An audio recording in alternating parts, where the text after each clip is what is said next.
Hello friends, स्वागत है आपका जितिन क्लासेस पर। मैं हूं जितिन त्रिपाठी और आज मैं आपके लिए लेके आया हूं क्लास 11th फिजिक्स। मैं आप लोगों का चैप्टर है ऊष्मी प्रसार। इसके अंतर्गत आज मैं आपको बताने जा रहा हूं रेखीय प्रसार गुणांक व आयतनिक प्रसार गुणांक में संबंध।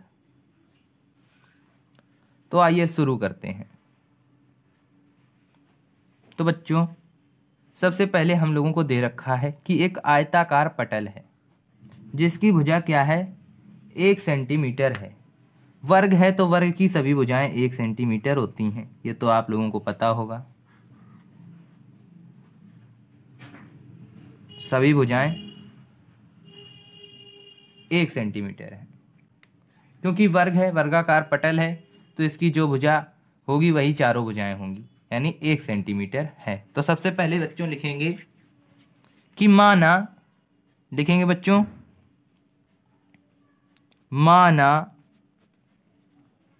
कि कोई वर्गाकार पटल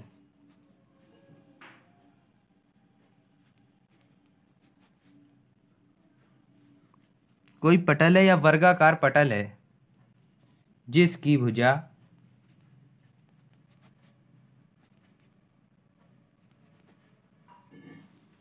1 सेंटीमीटर है। वर्गाकार लिख लेंगे कि माना कि कोई वर्गाकार पटल है जिसकी भुजा 1 सेंटीमीटर है, तो पटल का क्षेत्रफल, अब निकालेंगे हम लोग पटल का क्षेत्रफल। तो बच्चों, पटल का क्षेत्रफल निकालेंगे तो ये क्षेत्रफल हो जाएगा A1।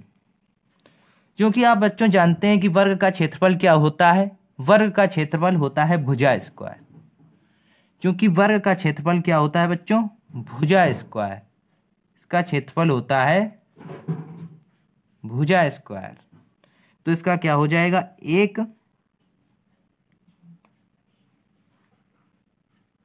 का स्क्वायर। क्योंकि यहाँ सेंटीमीटर या मीटर या कुछ भी मान सकते हैं, तो यहाँ सेंटीमीटर न मान के बच्चों इकाई माना जाता है। क्या माना जाता है, इकाई। क्योंकि सेंटीमीटर या मीटर यहाँ हम लोगों को दे रखा हो तब तो हम लोगों ने अपने मन से माना है, तो यहाँ इकाई मान सकते हैं हम लोग। इकाई ज़्यादा अच्छा रहेगा और ज़्यादा सटीक रहेगा। तो यहाँ हो जाएगा 1 का स्क्वायर बराबर 1 वर्ग इकाई। क्या हो जाएगा बच्चों, 1 वर्ग इकाई। अब इसका क्षेत्रफल आ गया, तो अब इसमें मानते हैं कि माना कि, क्या मानेंगे बच्चों, माना कि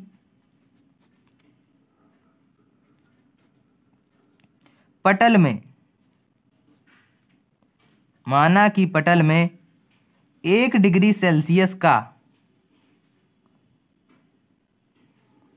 माना कि पटल में 1 डिग्री सेल्सियस का ताप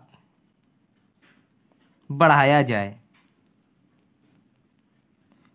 यानी पटल का ताप 1 डिग्री सेल्सियस बढ़ाया जाए, तो इसकी भुजा में वृद्धि बराबर, क्या बच्चों, इसकी भुजा में वृद्धि। तो वृद्धि मान लेते हैं हम लोग अल्फा। माना कि पटल में 1 डिग्री सेल्सियस का ताप बढ़ाया गया, या पटल का ताप 1 डिग्री सेल्सियस तक बढ़ाया जाए, तो इसकी भुजा में वृद्धि अल्फा हुई। क्या हुई बच्चों, अल्फा।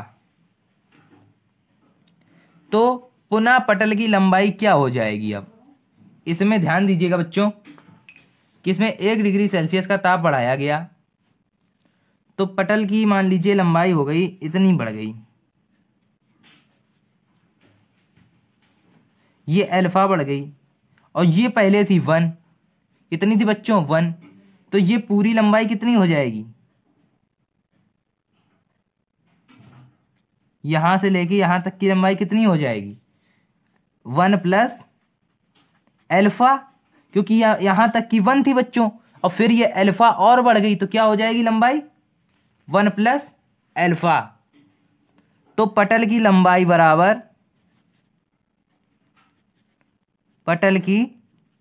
लंबाई बराबर अल्फा प्लस 1 या 1 प्लस अल्फा, कुछ भी लिख सकते हैं, जोड़ में आपका क्रिमरन नियम नहीं लगता है।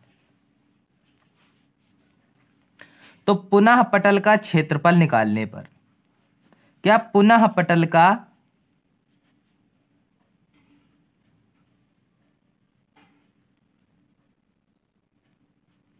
क्षेत्रफल, क्योंकि आखिर वर्गाकार पटल है तो क्षेत्रफल क्या हो जाएगा, भुजा स्क्वायर, तो 1 प्लस अल्फा का स्क्वायर क्या हो जाएगा बच्चों, 1 प्लस अल्फा का स्क्वायर, और ये क्षेत्रफल आ जाएगा A2।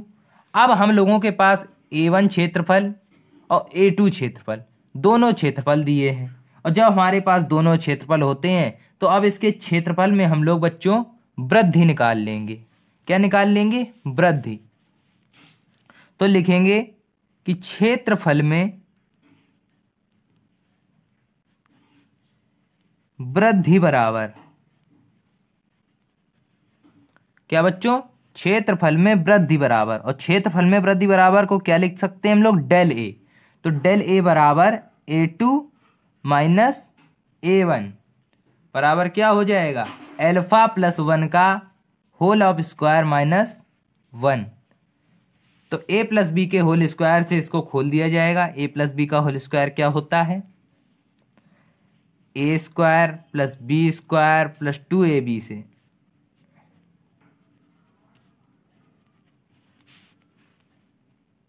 यहां आ जाएगा अल्फा का स्क्वायर प्लस 1 का स्क्वायर तो 1 ही रहता है, प्लस 2 अल्फा माइनस 1, और ये माइनस 1 से ये प्लस 1 कैंसिल हो जाएगा। क्या हो जाएगा बच्चों, कैंसिल।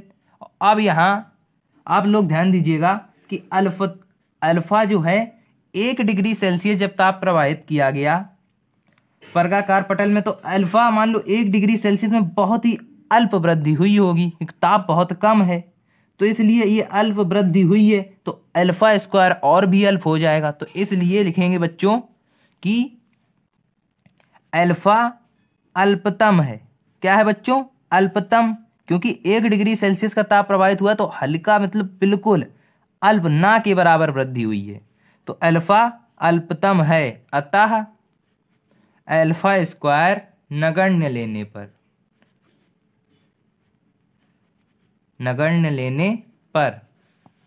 क्या लिखेंगे बच्चों, अल्फा स्क्वायर नगण्य लेने पर। और जब अल्फा स्क्वायर को नगण्य ले लिया जाएगा तो यहां हम लोगों के सामने डेल ए बराबर 2 अल्फा आ जाएगा। क्या आ जाएगा बच्चों, 2 अल्फा, क्योंकि डेल ए बराबर में चल ही रहा था। यहां देखिए आप, डेल ए चल रहा है बराबर। और अब इसमें लगाया जाएगा आयतनिक गुणांक का सूत्र।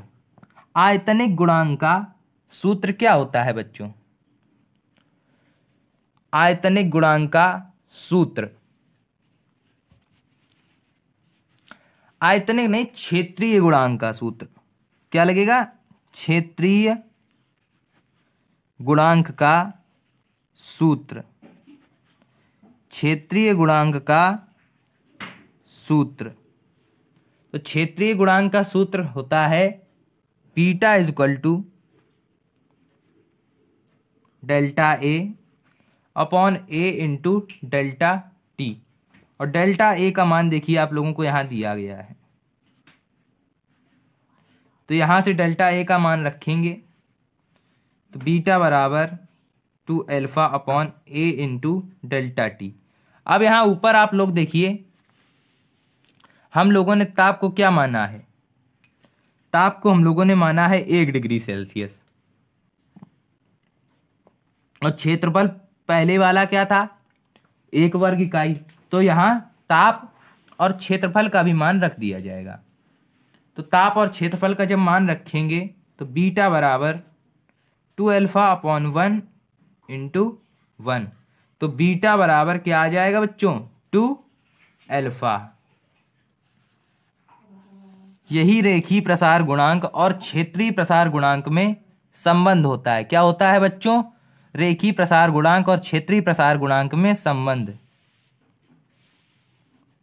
ये जो ऊपर हेडिंग डल गई है बच्चों, ये गलत हेडिंग डल गई, जरा मिस्टेक हो गई है, ध्यान दीजिएगा।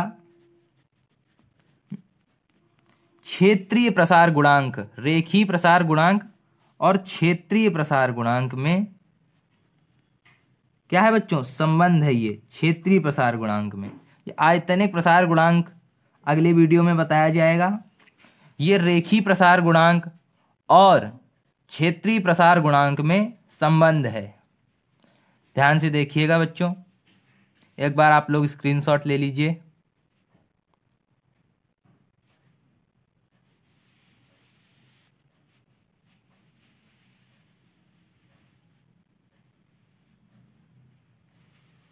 ये देखिए, यहां से आपका सिद्ध हो जाएगा बीटा इक्वल टू 2 अल्फा।